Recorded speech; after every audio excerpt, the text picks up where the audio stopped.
Welcome to the channel. हम लोग देख रहे थे डिजिटल इलेक्ट्रॉनिक्स, तो उसी को आगे बढ़ाते हुए आगे चलते हैं। तो इससे पहले मैंने सबको मिन टर्म मैक्स टर्म बता दिया था, क्योंकि देखो अभी आज जो पढ़ने वाले कार्नो मैप, उसके लिए मिन टर्म मैक्स टर्म पता होना चाहिए, तभी समझ में आएगा, नहीं तो फिर समझ में नहीं आएगा। तो बेटर रहेगा आप लोग पहले वो देख के आइए या कहीं से भी पढ़ के आइए, उसके बाद ही कार्नो मैप का देखना। तो शुरू करने से पहले कल वाले में थोड़ा सा एक चीज बताना था मेरे को। यहाँ पे मैंने थोड़ा सा रॉन्ग गलत लिख दिया था, रुको दिखाती हूँ।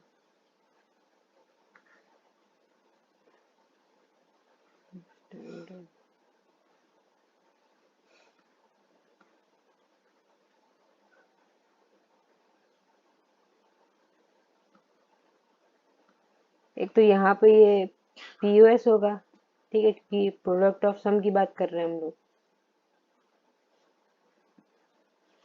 और यहाँ पे भी मैंने यही गड़बड़ कर दिया है, इसको सम ऑफ प्रोडक्ट लिख दिया है, तो ये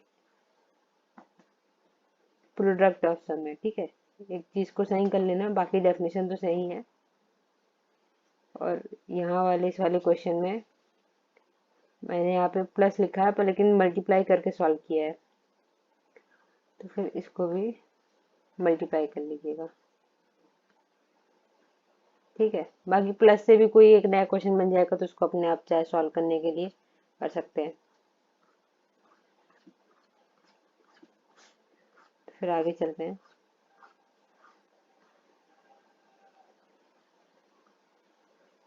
आज का हमारा टॉपिक है द कार्नो मैप।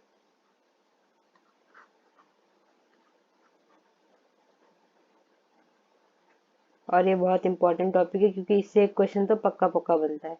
और 12th के बोर्ड में भी इससे एक क्वेश्चन कंफर्म बनता था। जो सीएस वाले होंगे उनको पता होगा, मेरा भी सीएस ही था, तो फिर मेरे को भी पता है।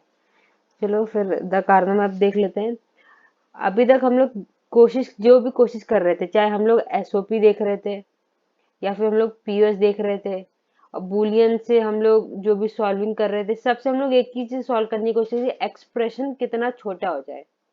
Expression how much is reduced, ठीक है, मतलब जो हमारा एक्सप्रेशन है वो कितना कम हो जाए, हम लोग यही कोशिश करते हैं, क्योंकि जितना छोटा एक्सप्रेशन उतने कम लॉजिक गेट्स का use, logic gates used less, क्योंकि जितना छोटा रहेगा उतने कम लॉजिक गेट यूज होंगे।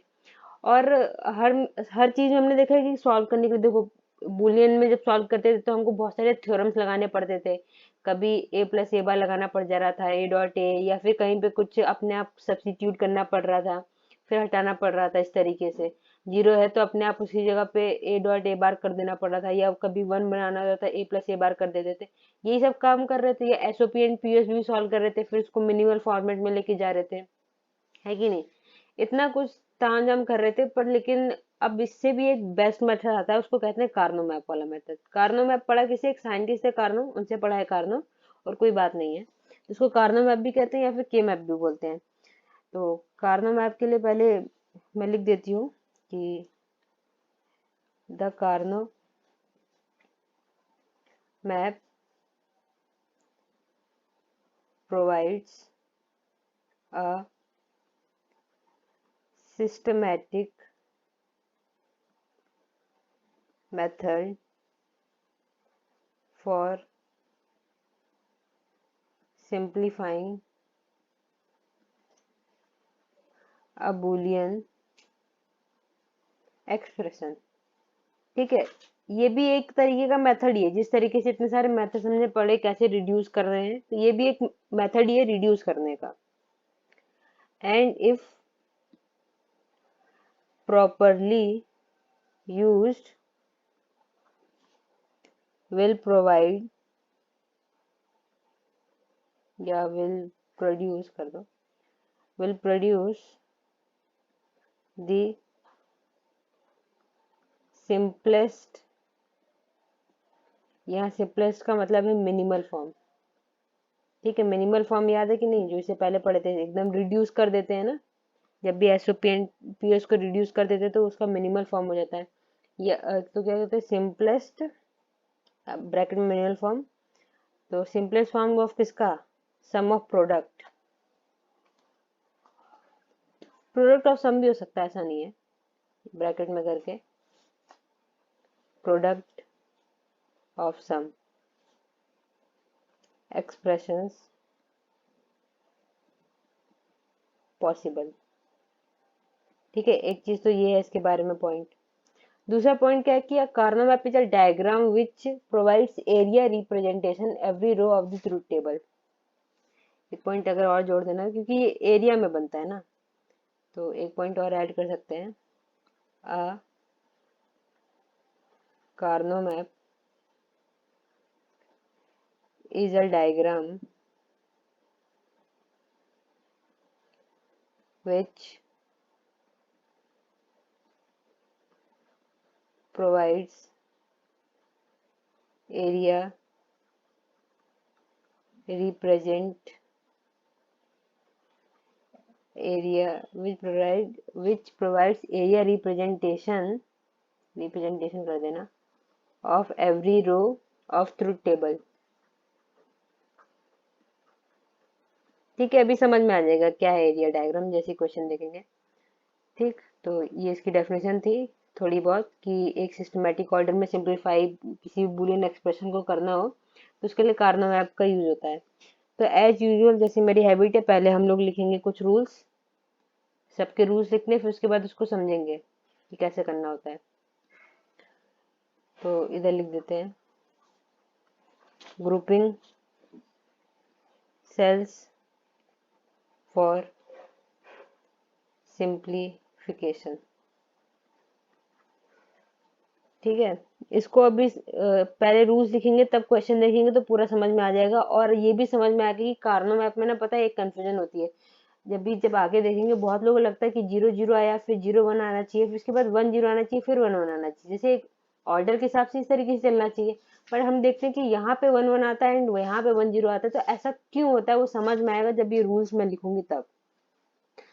तो फिर लिखते हैं यू कैन ग्रुप वंस इसलिए क्योंकि जब हम लोग सम ऑफ प्रोडक्ट की बात करेंगे तो हम लोग उसमें 1 की बात करते हैं कि नहीं, तो इसलिए जब अगर सम ऑफ प्रोडक्ट का क्वेश्चन होगा तो हम लोग ग्रुपिंग 1 की करेंगे, अगर प्रोडक्ट ऑफ सम का क्वेश्चन होगा तो हम ग्रुपिंग 0 की करेंगे, तो हम लोग 0 से भी लिख सकते हैं। तो यू कैन ग्रुप वंस, तो यहाँ पे मैं सिर्फ वंस के लिए मतलब पूरा रूल एक तरीके से एसओपी के लिए करवाऊंगी, पर लेकिन उसको अल्टरनेट अपने आप पीओएस के लिए समझ लेना, 1 की जगह पे 0 कर लेना, बस यही चीज है। और मिन टर्म की जगह पे मैक्स टर्म कर लेना। ठीक है, मतलब कि अगर कहीं पे समेशन एम दिखेगा तो उसको summation sorry pi capital M कर देना, यही चीज है। तो चलिए, you can group ones that are in adjacent cells, ठीक है, according rules by drawing a loop, according rules by drawing a loop around these cells. अभी देखेंगे बहुत सारे सेल्स ऐसे इस तरीके से सेल्स बनेंगे, तो उन पे हम लोग ग्रुपिंग कर देंगे। अगर यहाँ 1 यहाँ 1 यहाँ 1, तो बात हुई एडजेसेंट, तो एडजेसेंट यही दोनों होंगे इस तरीके से, मतलब ये ऐसे तिक्का मत कर देना, वो एडजेसेंट नहीं माना जाएगा। ठीक, तो फिर लिख देते हैं पहला, नंबर 1 एडजेसेंट सेल्स। ठीक है, मतलब जैसे अगर इस तरीके से सेल है तो ये सेल एंड ये इसके बगल वाला सेल। ठीक है, adjacent cells are cells that differ by only a single variable। इस पूरे इसमें सबसे मोस्ट इम्पोर्टेंट लाइन बस यही है, ये अभी थोड़ी देर में आ जाएगा समझ में। जैसे इसका मतलब है कि फॉर एग्जाम्पल, जैसे अगर A B C and D है तो नेक्स्ट इसका एडजेसेंट जो माना जाएगा वो माना जाएगा A B C and D bar. देख सकते हो कैसे हमने कहा है कि that differ by only a single variable, एक सिंगल वेरिएबल। देखो यहाँ पे ये डी है, यहाँ पे डी बार होगी। जैसे देखो ए के लिए अगर यहाँ पे बात कर रहे हैं हम लोग एसओपी की ना, तो बार नहीं है तो इसका मतलब ये 0 होगा, ये 0, सॉरी एसओपी की बात कर रहे हो तो ये 1 होगा।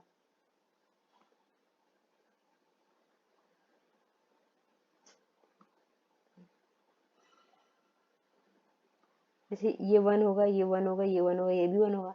इसके लिए करेंगे ये 1 होगा, ये 1 होगा, ये 1, बट ये वाला 0 हो जाएगा क्योंकि बार लगा हुआ है। तो देखो ये differ by only a single variable, सिर्फ एक सिंगल वेरिएबल के बदले में ये चेंज हुआ है, तो इसका यही मतलब है आर एडजेसेंट। तो ये दोनों एक दूसरे के एडजेसेंट है क्योंकि सिर्फ एक वेरिएबल से डिफर हुआ है इसलिए। दूसरा पॉइंट कहता है the ones in adjacent cells must be combined in groups of 1, 2, 4, 8, 16 and so on. ठीक है, कोई 6 मत कर देना, या तो 1 का ग्रुप बन सकता है, या तो 2 का ग्रुप बन सकता है, या फिर 4 का, या फिर 8 का, या 16 एंड सो ऑन। इस तरीके से ग्रुपिंग की जाती है। दूसरा रूल ये है। फिर थर्ड पॉइंट इसमें क्या कहता है, each group of 1, each group of ones should be maximized to include the largest number of adjacent cells as possible in accordance with rule 2। देखो अब इसको मैं समझा देती हूँ ये क्या कह रहा है। देखो हर एक ग्रुप जो है 1 का, उसमें मैक्सिमम मतलब जितना अगर पॉसिबल हो सकता है कि मे बी उसमें 2 का भी बन रहा हो, 4 का भी बन रहा हो, 8 का भी बन रहा हो। जैसे एग्जाम्पल अभी तो आगे देखेंगे कि कैसे करना है, पर लेकिन यहाँ समझने के लिए तो बताना ही पड़ेगा। जैसे अगर ये है सेल्स की ग्रुपिंग, जैसे सपोज करिए हमारी सेल्स की ग्रुपिंग है, और मान लेते हैं कि जैसे यहाँ पे 1 है, यहाँ 1 है, यहाँ 1 है, यहाँ पे भी 1 है, ठीक है, और अभी 4 का ही मानते हैं। तो फिर हम लोग पॉसिबल हम लोग क्या कर सकते हैं, हम लोग ग्रुपिंग ये वाली भी तो ग्रुपिंग कर सकते हैं। अभी मैंने ऊपर बताया 1, 2, 4 है ना, या तो सिर्फ 1 को भी ग्रुपिंग कर सकते हैं, या और यहाँ पे ये 2 को ग्रुपिंग कर दें। तो इसमें क्या है कि ऐसे करना गलत है, ठीक है, कर ऐसा नहीं करना। करना क्या, each group of one should be maximize to include the largest number of adjacent, जितने ज्यादा पॉसिबल हो सकते हैं। मतलब हम क्या करेंगे, हम रियलिटी में हम इस पूरे चारों का एक ग्रुप बनाएंगे। जैसे मैंने बताया कि 1 का भी बन सकता है, 2 का भी बन सकता है, 4 का भी बन सकता है, ठीक है भाई, मान लिए तो हमने 2 का बना दिया। बट बात होती है कि कितना बड़ा वाला बना सको। जितना बड़ा बनाओ उतना अच्छा है, उतना अच्छा सिंप्लीफिकेशन के लिए रहेगा। छोटे बनाएंगे तो सिंप्लीफिकेशन में दिक्कत होगी, ठीक है। इसलिए हमको लार्जेस्ट पॉसिबल लेना पड़ता है रूल 2 में, जो भी पॉसिबल है। अब ये अलग बात है कि अगर कहीं बने ही ना, जैसे सपोज करिए अगर ये वाला क्वेश्चन ना, फिर से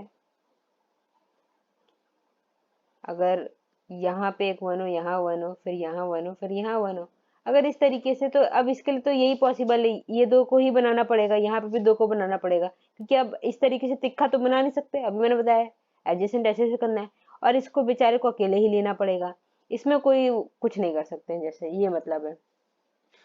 पर लेकिन हाँ, इसमें ये सोच सकते हैं कि यहाँ पे भी यहाँ सिंगली 1 एंड 1 मत ले लेना, यहाँ पे तो 2 पॉसिबल है ही बड़े में। तो यही चीज ये थर्ड पॉइंट कहना चाह रहा है। आई होप समझ में आ गया होगा थर्ड पॉइंट भी। चलते हैं फोर्थ पे, जो कि लास्ट पॉइंट है हमारा। ठीक है, बस रूल समझ में आ जाएंगे ना तो पूरा क्वेश्चन करना बहुत आसान हो जाएगा, और सबसे ज्यादा इजी यही है अब तक जितना भी हमने एसओपी पीएस वगैरह पढ़ा है। तो लास्ट वाला कहता है every one on the map. Map क्यों, देखो पूरा एक मैप की तरह ही तो है, डायग्राम टाइप का, तो मैप ही तो हुआ। Map must be included in at least one group. ये तो सीधा सीधा कह रहा है कि भाई किसी को सिंगल मत छोड़ देना, मतलब single in the sense single है तो एक ग्रुप बना लेना, कोई भी वन इलिमिनेट मत कर देना। फिर से वही है कि अगर इस तरीके से ग्रुपिंग है, अगर यहाँ 1 2 है, 1 1 है, तो इसको ग्रुप बना लेना, मतलब किसी एक को छोड़ मत देना, छोड़ दोगे फिर पूरी गड़बड़ी हो जाएगी। इलिमिनेट मत कर देना किसी को कि अपने आप से चलो इसकी ग्रुपिंग नहीं करते हैं, ये मत करना। तो और ये एक चीज और भी है कि देयर कैन बी ओवरलैपिंग। ये बहुत लोग कंफ्यूजन होती है कि ओवरलैपिंग करने की ना। There can be overlapping groups if they include non-common ones। देखो इस वाले पॉइंट का क्या मतलब है, फिर से हम लोग डायग्राम से समझते हैं इसको। ये पॉइंट क्या कहता है, इस तरीके से है वापस से, ठीक है।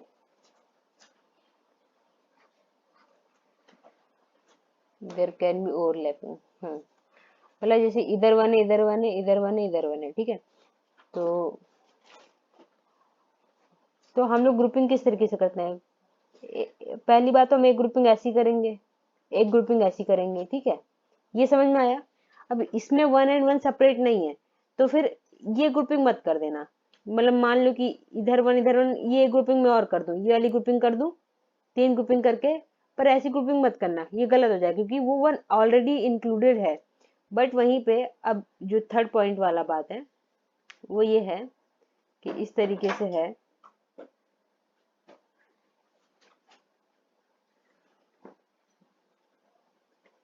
ठीक है, इस तरीके से है। अब जैसे सपोज करिए यहाँ पे 1 है, यहाँ 1 है, और अगर 1 लें इस तरीके से, और यहाँ 1 है, ठीक है। अब 3 1 है, तो हम क्या करेंगे, यहाँ वाला तो 2 लेंगे ही लेंगे, जैसे सपोज करो। उसके बाद ये मत सोचना कि मैं इसको सिंगल ले लूं, किसी के दिमाग में आया कि मैं इसको सिंगल ले लूं, सिंगल मत लेना। यहाँ पे 1 अकेले है तो यहाँ पे इसको डबल ले सकते हो, समझ रहे हो, यहाँ पे ऐसे डबल ले सकते हो और डबल लेना ही पड़ेगा।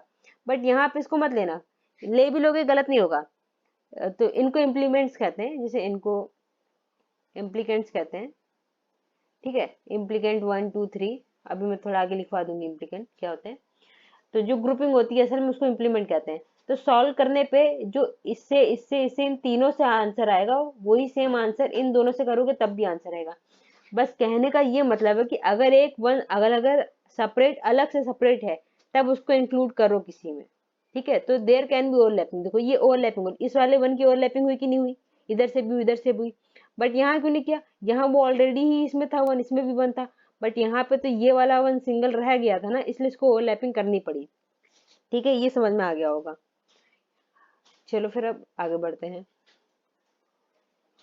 अब डायग्राम समझेंगे। एक चीज और भी हो सकता है कि के मैप के लिए हम लोग क्लासिफाई कर सकते हैं कि 2 वेरिएबल के लिए हो, 2 वेरिएबल के मैप हो सकता है। 2 variable means A and B होगा, है ना, मतलब 2 ही लिटरल्स होंगे। थर्ड कह सकते हैं कि 3 वेरिएबल के मैप, 3 वेरिएबल करेंगे तो ए बी सी हो जाएगा, ए बी एंड सी। इसी तरीके से 4 वेरिएबल कर सकते हैं, ठीक है। 4 ही नहीं 5 भी होता है, 5 का डायग्राम थोड़ा सा कॉम्प्लिकेटेड होता है और 5 वेरिएबल भी होता है। हमको 5 वेरिएबल नहीं पढ़ना है, वो थोड़ा कॉम्प्लिकेटेड है, ठीक है। और जब पूरा कार्नो मैप हो जाएगा इसके बाद एक और चीज आता है डोंट केयर मैप, वो भी थोड़ा सा देखना पड़ेगा। और अगर किसी को आंसर चेक करने हो ना तो फिर एप्लीकेशन भी आता है कार्नो मैप का, मतलब प्ले स्टोर पे जाना है आप लोग, तो डालना कार्नो मैप या के मैप, ठीक है। तो वो एक एप्लीकेशन देगा, उसको डाउनलोड कर लेना। अब बाद में जितने भी क्वेश्चंस करना सॉल्व करके मैच भी कर सकते हो। तो पर लेकिन इसमें ना एक डिसएडवांटेज भी है, डिसएडवांटेज नहीं है, मतलब प्रॉब्लम ये है कि डिसएडवांटेज, हाँ, तो प्रॉब्लम ये है कि ना कि दो बंदे अगर अलग अलग सॉल्व की तो उसका आंसर ना अलग अलग आ सकता है, अलग अलग आंसर आ सकता है। ये फिर से मैं ग्रुपिंग से ही समझा देती हूँ, अभी तो बाकी तो ग्रुपिंग देखेंगे ही कैसी होती है।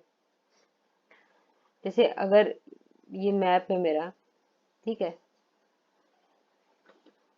और डिट्टो सेम मैप, दो दो लोग अब अपने हिसाब से उसकी मैपिंग कर सकते हैं।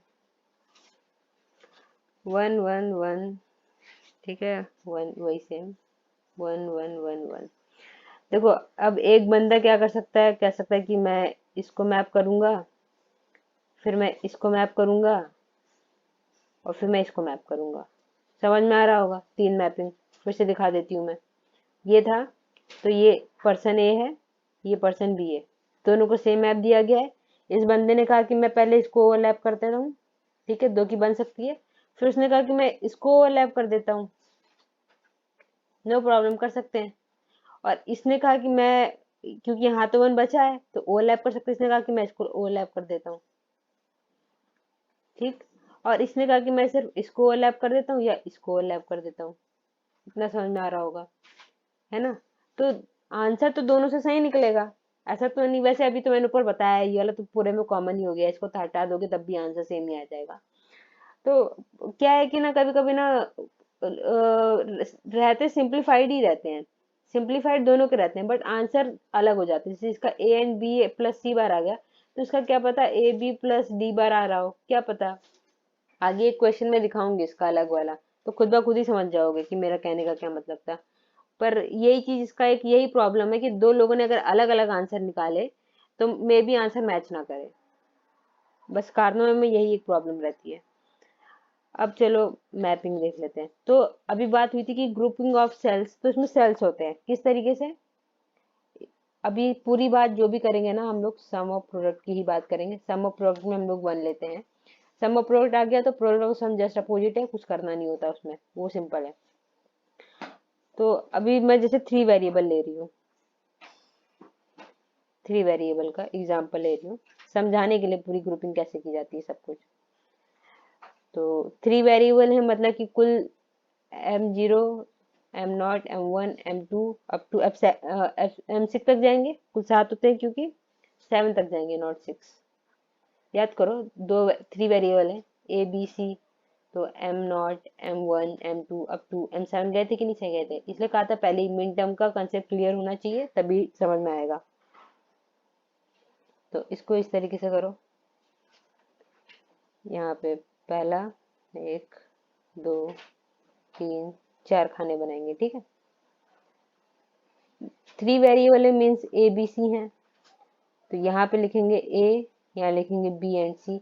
ए बी सी होगा तो ए बी सी इस तरीके से होगा लाइन वाइज, मतलब कि अगर यहाँ 0 0 0 होता है, ठीक है, फिर 0 0 1 इस तरीके से नहीं होते हैं, सारे लिखे हुए होते हैं। तो मैंने बताया था सबसे शायद शुरुआती लेक्चर में है क्या ये, कि ये इसको कहते हैं एमएसबी, इसको कहते हैं LSB, most significant bit, least significant bit. तो इसको लिखने का रूल होता है कि इसको इस तरीके से लिखा जाता है, मतलब इधर साइड पे हमारा होगा एमएसबी, इधर साइड पे होगा एलएसबी। तो सी हमारा एलएसबी है कि नहीं, लास्ट वाला इसमें भाई एलएसबी है, क्योंकि मेन टर्म्स में, और पहला वाला मेरा एलएस, सॉरी, लास्ट वाला एलएसबी और पहला वाला एमएसबी है। तो इसको लिखने का रूल क्या है, यहाँ पे एमएसबी, यहाँ एलएसबी। जब 4 वेरिएबल हो जाएंगे तो तुम बी को यहाँ शिफ्ट कर देना, सी एंड डी कर देना, समझ रहे होगे। मतलब अगर 4 वेरिएबल को तो क्या करना, यहाँ ए बी कर देना और यहाँ पे सी डी कर देना। ए अगर सिर्फ 2 ही वेरिएबल तो यहाँ ए कर देना, यहाँ बी कर देना। वो तो अभी आगे देख ही लेंगे कैसे होता है। बस लिखने का तरीका क्या है कि एमएसबी टू एलएसबी इस तरीके से जाते हैं। अब देखो, शुरुआत का ही रूल था, adjacent cells are cells that differ by only 1 variable. 1 variable पहले हम नॉर्मल समझते हैं, नॉर्मल समझते हैं, हमारे दिमाग में आएगा कि यहाँ लिखेंगे 0 0, यहाँ लिखेंगे 0 1, यहाँ लिखेंगे 1 0, यहाँ लिखेंगे 1 1, और यहाँ पे 2 ही चीज बन सकता है, 0 एंड 1, है ना, और कुछ है नहीं, क्योंकि सिर्फ यहाँ पे एक वेरिएबल है, ए है, इसलिए ए के लिए 0 1। और यहाँ पे ये 0 का मतलब इन द सेंस ये बी के लिए दिखा रहा है, यहाँ वाला 0 बी दिखा रहा है, यहाँ वाला 1 बी दिखा रहा है, ये वाला 1 बी दिखा रहा है। और एसओपी है तो 0 का मतलब बार हो जाएगा, बस यही मतलब। अगर कहने का मतलब, इसको क्या लिख सकते हो, बी बार सी बार, ठीक। इसको क्या लिखते हैं, बी बार डी सी। इसको क्या लिखते हैं, बी सी बार। इसको क्या लिख सकते हैं, बी एंड सी ना। बस यही कहने का मतलब है, तो इसको इसलिए 0 1 से लिख देते हैं, उसको मैं भी हटा देती हूँ।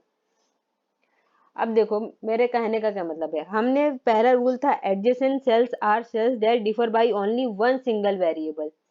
ओके, अब हर सेल में देखना, देखो पहले इस तरीके चलो, इसको लेना, ये वाला तुम्हारा हुआ 0 से 0, ठीक है, समझ में आ रहा है। अभी इन दोनों की, इस सेल और इस सेल की बात हो रही है, ठीक है, cell 1 and cell 2, cell 1 and cell 2 की बात हो रही है। और ये वाला सेल 0 से 1 हुआ, और इसके लिए ये वाला तो 0 का 0 ही है, ये वाला 0 का 0 ही है। समझ में आया क्या कहने का मतलब है? फिर समझो, ये वाला 0 से 1, 0 से 0 हुआ, ये वाला 0 का 0 ही रहा इस सेल में, और ये वाला 0 से 1 हो गया। तो एक वेरिएबल बदला कि नहीं? सी वाला बदला, सी से सी बार हो गया, बाकी बी से बी बार से बी बार ही था, ए बार से ए बार ही था। ये चीज समझ में आया?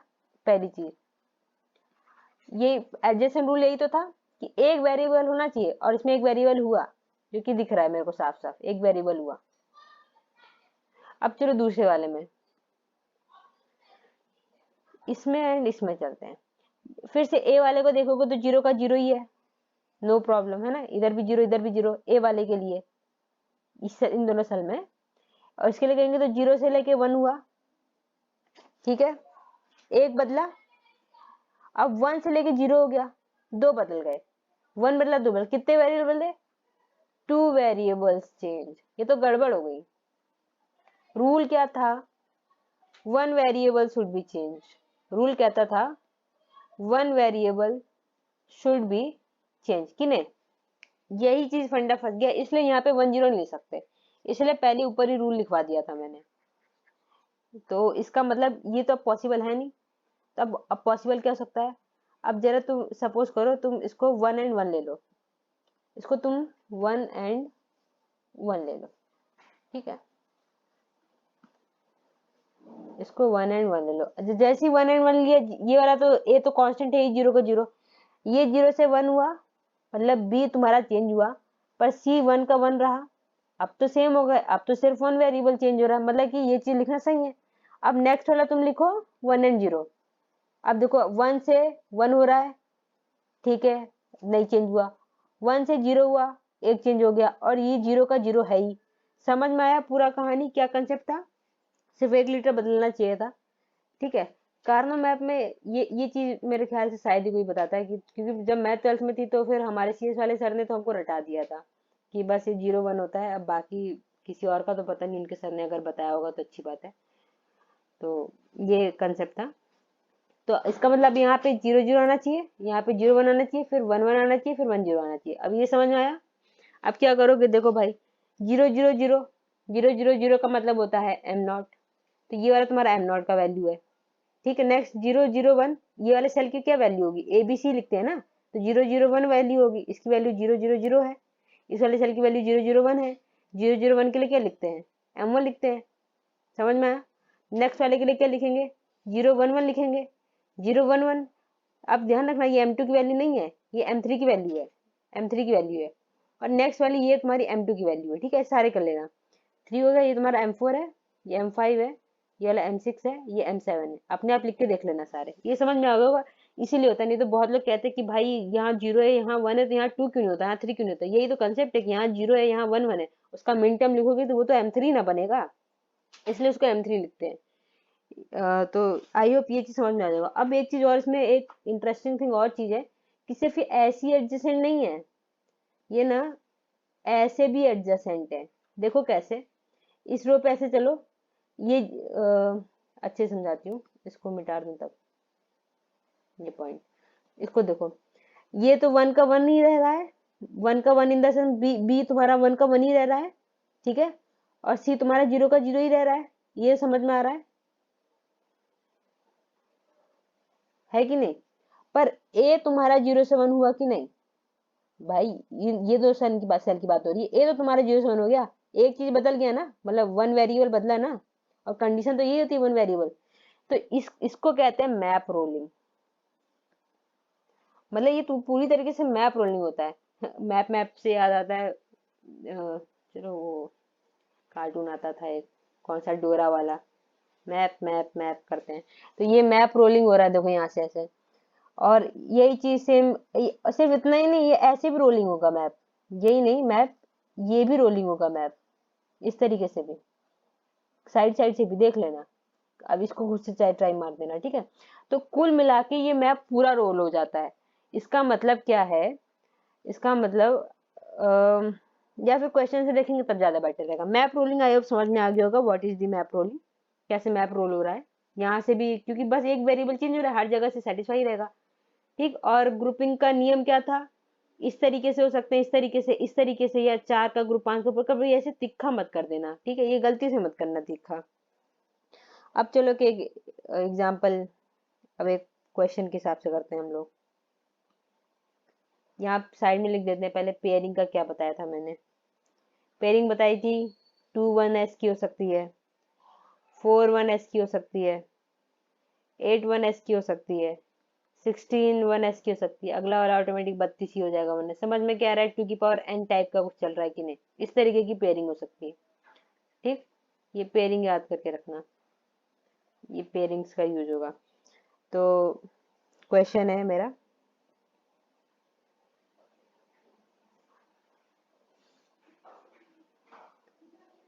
पहले क्वेश्चन लिख देती हूँ। चलिए, देखो क्वेश्चन है तुम्हारा, पीओएस की बात कर रहे हैं ना, प्रोडक्ट ऑफ सम, ठीक है। तो समेशन एम, यहाँ पे आएगा 2 4 5 7 6, ठीक है। ये क्वेश्चन है, अब समझो इसको कैसे सॉल्व करना है। ये तुमको दे रखा होगा, ये तुम्हारा है फंक्शन एबीसी का है, ठीक है, 3 का फंक्शन है। वैसे भी एबीसी का फंक्शन है तो 7 से एक्सीड कभी कर ही नहीं सकता जब 3 का फंक्शन है। तो इसके लिए कैसे करेंगे, पहले हम लोग जो फर्स्ट काम है, डायग्राम बनाओ, ठीक है। 3 वेरिएबल का है तो बनाएंगे जिस तरीके से बनाते थे, 1 2 3 4, ओके बना दिया। यहाँ पे एक डंडा खींच दो, यहाँ ए लिख दो, यहाँ बी सी लिख दो, ठीक है। Not B C, B C A, B C B C वाला, तो ए बी सी हो गया, ठीक है। तो अब चलो यहाँ पे, तो पहला ये वाला 0 0 होगा, ये वाला 0 1 होगा, ये वाला 1 1 होगा, नहीं 1 0 नहीं होगा, 1 1, ठीक है, फिर 1 0, और यहाँ वाला 0 1। अभी बताया था इसके पूरा एम नॉट एम, देखो हैबिट खुद ही बन जाएगी। अभी शुरुआत में लिखा करो यहाँ पे M1, यहाँ पे एम नॉट M1 2, ठीक है, यहाँ पे 3 4 5 6 7, ठीक है। शुरुआत में लिखा करो, बाद में अपने आप हैबिट बन जाएगी, बिना लिखे ही कर लोगे। ये लिखा, अब ये कहाँ कहाँ पे, जहां जहां पे M2, इसका मतलब है M2, इसका क्या मतलब होता है, इसको पूरा खोलोगे, इसका मतलब क्या होता है, इसका मतलब होता है M2 plus M4 plus M5 plus M7 plus M6। अब याद करो, इसको तुम लोग एसओपी में करोगे तो पूरा लंबा प्रोसीजर करेंगे, जो M2 की वैल्यू लिखेंगे, M4 लिखेंगे, ऐड करेंगे, फिर उसको सॉल्व करेंगे, कितना सॉल्व करने में दिक्कत होती है। और अब यहाँ पे देखना कितना फटाक से सॉल्व हो जाएगा। पहला M2 है तो M2 की जगह पे लिखो 1, M2 की जगह पे, M2 मेरा ये है, ठीक है, M2 की जगह पे 1 लिख दो, ठीक है। 4 की जगह पे 1 लिखो, 5 की जगह पे 1 लिखो, 7 की जगह पे 1 लिखो, 6 की जगह पे 1 लिखो, ठीक है। जो जो दे रखा है उनकी जगह पे लिख दो। अगर वहीं पे अगर ये तुम्हारा एसओपी होता तब जीरो लिखते, उसको हम लोग बाद में देखेंगे। अभी सिर्फ और सिर्फ पीओएस की बात है ताकि मिक्सिंग ना हो। ग्रुपिंग क्या करना है, पहली बात तो जितना बड़ा ग्रुप बन सके पहले वही ग्रुप बनाना है। इसमें मेरे को 4 का पेयरिंग हो सकता है, मैंने बताया 4 का पेयरिंग हो सकता है। तो सबसे बड़ा ग्रुप हमको इसमें ये वाला दिख रहा है, ये वाला 4 का पेयरिंग हो सकता है, तो ये वाला 4 का पेयर बना दो। ये 4 का पेयर बना दिया, एक पेयर बन गया, एक पेयर अब यही बचता है, 2 का बन सकता है, तो इसको बना दिया। तो जैसे सपोज करो इसको कह देते हैं फर्स्ट, इसको कह देते हैं सेकंड, ठीक है। तो यहाँ पे f इक्वल टू तुम्हारा हो जाएगा 1 प्लस सेकेंड। इसको अब सॉल्व कर कैसे करते हैं वो मैं बताती हूँ। इनको कहते हैं इम्प्लीकेंट्स। तो 1 एंड सेकेंड क्या है मेरे, ग्रुप ऑफ वंस, इन्हीं को इम्प्लीकेंट्स कहते हैं। कि इम्प्लीकेंट्स के भी टाइप होते हैं, वो तो सिलेबस में नहीं है, पर इसको कहते हैं ग्रुप ऑफ इम्प्लीकेंट्स। तो ये तुम्हारा पहला ग्रुप हो गया, सेकंड ग्रुप हो गया, ठीक है। अब इसको सॉल्व कैसे करना है ये देखो, यही यही चीज मेन है। इधर लिखना है f इक्वल टू, फर्स्ट वाले पे चलना है, ये फर्स्ट है। जो चीज बदले, ठीक है, जैसे मतलब जो चीज कांस्टेंट उसको लिखना है। जैसे देखो इस पूरे ग्रुप में, इस सिर्फ वन को देखना, इस वन को, इस पूरे ग्रुप में ए तुम्हारा वन है, वन नहीं बदल रहा है ना, वन वन है तो इसको लिख दो ए, सिर्फ ए लिख दो, क्योंकि वन है तो वन है तो वन पे बार नहीं लिखता, अगर जीरो होता तो बार रख देगा। अब क्या देखो, अब यहाँ पे देखने की चीज ये है कि बी तुम्हारा जीरो से जीरो हो रहा है, ठीक है, फिर तुम्हारा बी जीरो से वन हो रहा है, फिर वन से वन हो रहा है, मतलब जीरो जीरो वन जीरो, मतलब एक तरीके से वन। तो ये जीरो इस वन को काट देगा, ये जीरो इस वन को काट देगा, मतलब जो चीज चेंज हो रहा है, चेंज हो रही है कि नहीं, 4 बार। अगर जैसे जीरो एंड वन आता तब भी हटा देते, अगर सिर्फ वन एंड वन सेम तरह का रहा तो लिखेंगे। जैसे समझो, एक सेकंड के लिए बस समझो, यहाँ पे हमको देखना है इसको, एक सेकंड, यहाँ पे क्या है देखो, बी बी तुम्हारा जीरो से जीरो हुआ, फिर जीरो से वन हो गया, वन से वन हो गया, तो इस जीरो से ये वाला बन गया, इस जीरो से ये वाला बन गया, तो उसकी जगह पे कुछ नहीं लिखना। और सेम सी के भी साथ यही कहानी है, ठीक है। तो इसमें से वो सिर्फ ए आएगा, फर्स्ट को सॉल्व करने के लिए सीधे ए आएगा। अब सेकंड में अच्छे समझ आएगा, प्लस सेकंड का क्या मतलब है, देखो सेकंड में तुम्हारा ये बी सी है, ये तुम्हारा कांस्टेंट है, क्योंकि बदल नहीं रहा है इस पूरे इम्प्लीकेंट के लिए, सेकंड के लिए, तो इसके लिए वन एंड जीरो, तो बी के लिए वन है तो मतलब बी ही लिखेंगे, और सी के लिए सी बार है, क्योंकि जीरो है तो सी बार लिख दोगे। पर लेकिन देखो, ए तुम्हारा जीरो से वन हो रहा है, ए बदल गया, तो मैंने कहा जैसे ही एक जीरो एक वन पेयर दिखे तो जीरो से वन कट जाएगा, तो उसकी जगह पे कुछ नहीं लिखना, सीधे उसकी जगह पे वन लिख सकते हैं, इन द सेंस वन लिख सकते हैं। तो इसका आंसर बनेगा ए प्लस बी सी बार, ठीक है। ये थोड़ा बहुत और समझ में आएगा, और एग्जाम्पल देखते हैं तब समझ में आएगा, ठीक है। एग्जाम्पल जैसे F A B C equal to summation M 1 3 5 7, तो इस तरीके से समझ में आ रहा, तो सीधी सी बात है, ये वाला तो मेरा एमएसबी होगा, ये एलएसबी होगा, है कि नहीं, एलएसबी, और सम है तो मतलब ये एसओपी है इसका मतलब। और दूसरा होता है M1 plus M3 plus M5 plus M7, आप समझ में आ रहा होगा। तो पहली बात तो ये 3 वेरिएबल का है, ठीक। तो इसको चलो देखते हैं फिर कैसे सॉल्व करेंगे। हाँ, अब ग्रुपिंग का भी अगर जानना हो कि कितने नंबर के सेल्स बनेंगे, तो सेल्स के लिए क्या करना है, सीधे सिंपल 2 लेना, और जितने वेरिएबल हो 2 लियो, और 3 वेरिएबल 2 की पावर 3 कर दो, मतलब 8 सेल्स बनेंगे, ठीक है। इस तरीके से इसको समझ सकते हैं कितने सेल्स बनेंगे, तो इसमें 8 सेल्स बनेंगे। अगर वही 4 हो जाता तो 2 की पावर 4 करते, आगे देखेंगे तो उसमें हमारे 16 बनेंगे, ठीक है। और जब वो सिर्फ 2 वेरिएबल लेंगे तो 2 की पावर 2, तो उसमें 4 बनेंगे। तो फिलहाल पहले इसको देख लेते हैं, ये क्वेश्चन इस तरीके से बनाएंगे डायग्राम, 1 2 3 4, देखो 8 ब्लॉक्स होने चाहिए, ब्लॉक्स इन मतलब सेल्स, 1 2 3 4 5 7 8 है, 2 की पावर 3 8। इस तरीके से करेंगे, यहाँ पे हम एस बी लिखेंगे, ए लिखेंगे, यहाँ पे बी सी लिखेंगे, ठीक है। और फिर उसके बाद नंबरिंग कर देंगे जैसे करते थे, 0 0 0 1 1 0 नहीं होगा, 1 1 होगा, उसके बाद 1 0, फिर यहाँ पे 0 1, ठीक। ये तो ग्रुपिंग हो गई। अब पहले हमको 1 कहाँ पे लिखना है, हमको एक M1 पे लिखना है, मेरा M1 ये है, फिर मुझे 3 पे लिखना है, ये मेरा M3 है, फिर मुझे M5 पे लिखना है, तो ये मेरा M5 और मेरा M7 है, ठीक है। ये साइड में अच्छा मैं लिख देती हूँ, जैसे ये M0 है, ये M1 है, ये M2 है, ये M3 है, ये M4 है, ये M5 है, ये M6 है, ये M7 है। अब समझ में आ रहा होगा क्या मतलब है। प्रैक्टिस करते जाएंगे तो अपने आप ऑटोमेटिक बिना नंबरिंग के लिख लेंगे।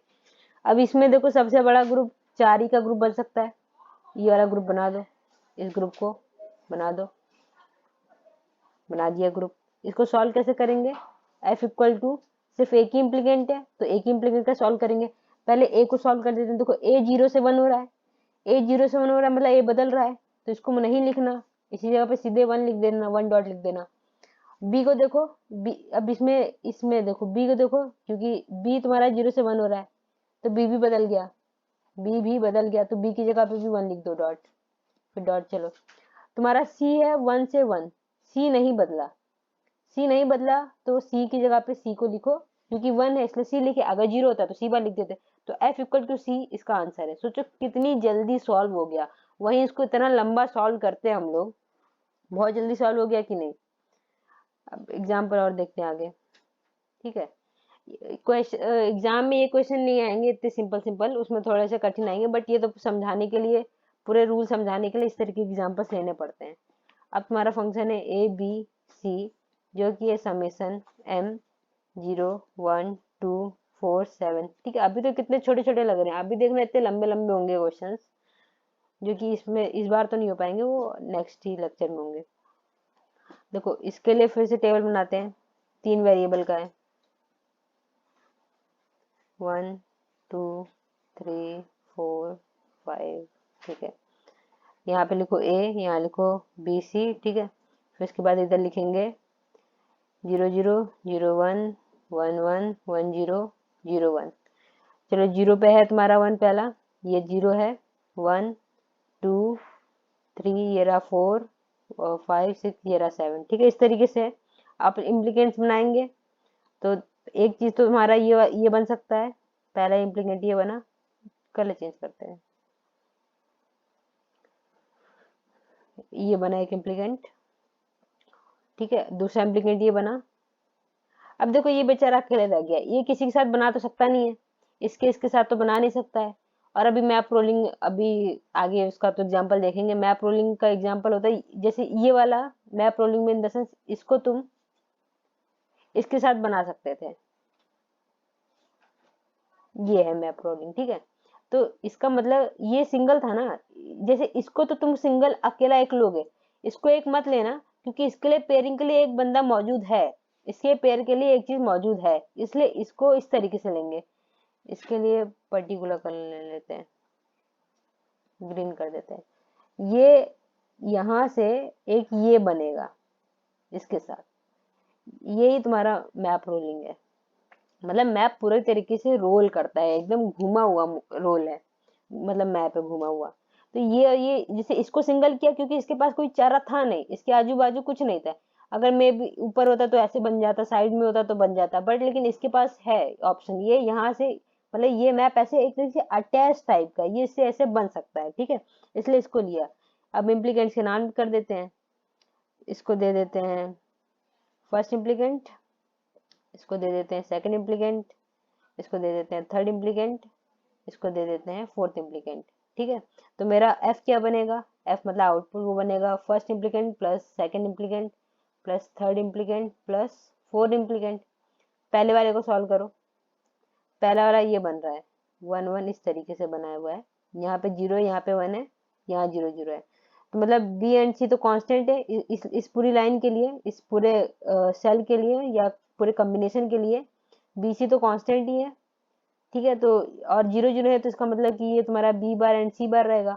और अगर ए को देखेंगे, ए तुम्हारा 0 से 1 हो रहा है, ए चेंज हो गया, 0 से 1 हो गया, तो 0 एंड 1 एक दूसरे को काट देंगे, तो इसकी जगह पे हम लोग 1 डॉट लिख देंगे, ठीक, समझ में आया। आगे चलते सेकंड इम्प्लीकेंट के लिए। सेकंड इम्प्लीकेंट मेरा ये वाला है, ये वाला, ठीक है, दिस वन।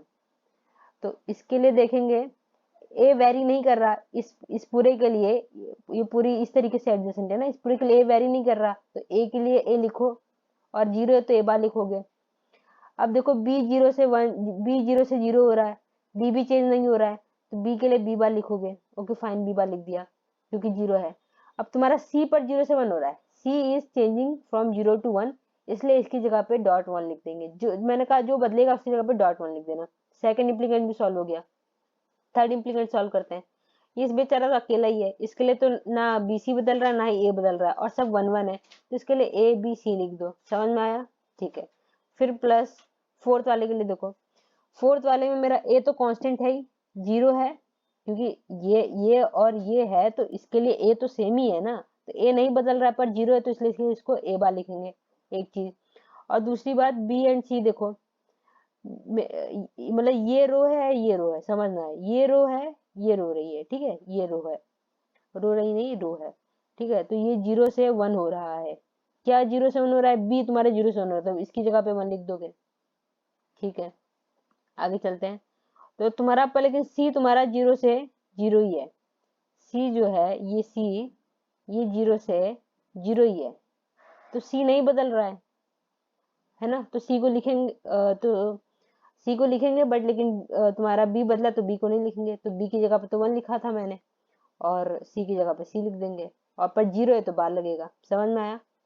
तो इसका मतलब इसको ये क्या बनेगा, मेरा फाइनली आंसर बना, एक सेकंड, ये 0 बार था ना, ठीक है, बी बार सी बार फर्स्ट इंप्लीकेंट के लिए, plus A bar B bar, plus A B C, plus A bar C bar. ठीक है, आई होप समझ में आ गया होगा किस तरीके से निकाला जाता है। तो ये सब कुछ रूल्स थे, और बाकी फिर और क्वेश्चंस देखेंगे हम लोग नेक्स्ट टाइम पे। बस आज का था कि कैसे किया जाता है, समझ में आ गया होगा। Thank you for watching.